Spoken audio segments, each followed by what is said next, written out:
কেন্দ্ৰীয় চৰকাৰৰ অধীনৰ চাকৰিৰ লিখিত পৰীক্ষা অসমৰ আধাৰ কাৰ্ড জালিয়াতি কৰি পৰীক্ষা বহিৰাজ্যৰ প্ৰাৰ্থীৰ কেন্দ্ৰীয় চৰকাৰৰ নিৰাপত্তা বাহিনীৰ পৰীক্ষাত আধাৰ কাৰ্ড জালিয়াতিৰে অৱতীৰ্ণ হৈছে বহিৰাজ্যৰ বহু প্ৰাৰ্থী কিন্তু গভীৰ নিদ্ৰাত ৰাজ্য চৰকাৰ আৰু জাতীয় দল সংগঠন চাকৰি ওলাইছে আসাম ৰাইফলছৰ লগতে CISF, BSF, CAPF, SSF আৰু নাৰ্কটিক্স কণ্ট্ৰোল ব্যুৰত 24,369টা কনিষ্টবলৰ চাকৰিৰ বাবে লিখিত পৰীক্ষা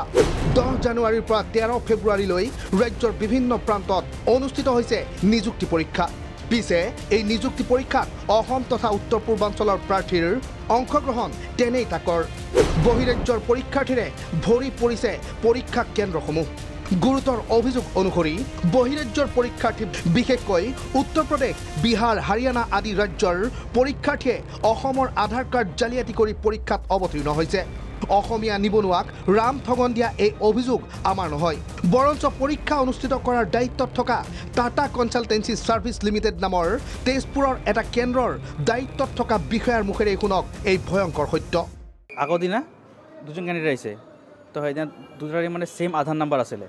নেক্সট দিনা আৰু এটা ক্যান্ডিডেট আছিল তাৰো সেম আধাৰ নাম্বাৰ মানে একেটা নাম্বাৰ তিনজন ওলাইছে আগৰ দিনা সব আধাৰ নাম্বাৰ তো ফাৰ্ষ্ট দিনা যোন আহিছে দুজন ক্যান্ডিডেটক লৈ গ'ল পুলিচ ষ্টেচন তাত লৈ গ'ল পিছত আমি গ'লোঁ ৰাতি গৈ পেলাই ক'লোঁ ৰিপৰ্ট চব লেখা ৰিপৰ্ট মানে সেইদিনা এনেকৈ লিখা হোৱা নাই জাষ্ট সিহঁতৰ নামে কমপ্লেইন দি থোৱা আছিলে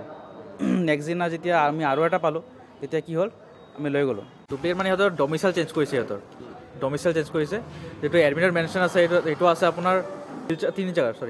অৰুণাচল শিলচৰ কাছাৰ দিয়া আছে আধাৰত ঠিক আছে আধাৰত সিহঁতে এডিট কৰি পেলাই আনিছে কিন্তু মই ইয়াতে এমাজাৰ যিটো এপ আছে ঠিক আছে তাতে চেক কৰিছোঁ ওলাইছে তাতে উত্তৰ প্ৰদেশ বুলি ডমিচাইল চেঞ্জ কৰিছে ইয়াতে আইডি কাৰ্ডতো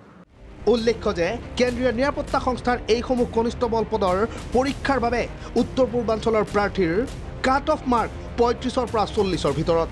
বহিৰাজ্যৰ পৰীক্ষাৰ্থীৰ কাট অফ মাৰ্কছ 50ৰ পৰা 70 সেইকাৰণে বহিৰাজ্যৰ পৰীক্ষাৰ্থীয়ে সুযোগ লৈ আধাৰ কাৰ্ড জালিয়াতিৰে তিনিচুকীয়া অৰুণাচল আদিৰ বাসিন্দা দেখুৱাই পৰীক্ষাত অৱতীৰ্ণ হৈছে যেটো আপোনাৰ অৰিজিনাল যেটো আধাৰ থাকে ঠিক আছে এটাতো সেমে থাকিব কিন্তু সিহঁতে কি কৰে পিডিএফটো উলিয়াই কিনে তাৰে এডিট কৰি দিয়ে এডিট কৰি পেলাই সিহঁতৰ মানে এড্ৰেছ চেঞ্জ কৰি দিয়ে ডমিচাইল চেঞ্জ কৰি দিয়ে সিহঁতে মানে সিহঁতে হয় ইউপি আৰু বিহাৰৰ ঠিক আছে মেক্সিমাম ইউপি হয় কিন্তু সিহঁতে কি কৰে ডিমাপুৰ দি দিয়ে কোনোবাই অৰুণাচল দি দিয়ে মানে ষ্টেট ৱাইজ এনেকৈ সিহঁতে ডমিচাইল চেঞ্জ কৰি দিয়ে কিন্তু হয়তো সিহঁতৰ সুবিধা মানে সেইটো তাতে মানে কাট অফৰ কাৰণে মেইনলি সেইটো মানে ইয়াতে কাট অফ কম নৰ্থ ইষ্টত আৰু ইউপি বিহাৰৰ কাট অফটো হ'লে হাই থাকে অলপ তাতে কম্পিটিশ্যন বহুত তাকেতো এক্সামটো হৈ আছে সিহঁতৰ চান্স ল'ব লাগে আমাৰ অসমৰ ল'ৰা ন কিন্তু সিহঁতে এক্সাম আহিছে কিন্তু বহুত মানে আপুনি ক'ব পাৰে 2% 1% ক'ব পাৰে উত্তৰ প্ৰদেশ বিহাৰ আদি বহিৰাজ্যৰ 4গৰাকী জালিয়াতি কৰা প্ৰাৰ্থীক ইতিমধ্যে আৰক্ষীৰ হাতত গতাই দিছে যদিও শ পৰীক্ষাৰ্থীক এতিয়াও পৰীক্ষা দিবলৈ নিদি উভতাই পঠিয়াইছে এই ঘটনাই পুনৰবাৰ উদঙালে বহিৰাজ্যৰ প্ৰাৰ্থীয়ে অসমৰ নিবনুৱাক প্ৰবঞ্চনা কৰি নিযুক্তি লাভ কৰাৰ ভয়াৱহ তথ্য তেজপুৰৰ পৰা সঞ্জীৱ হাজৰিকাৰ ৰিপৰ্ট প্ৰাগ নিউজ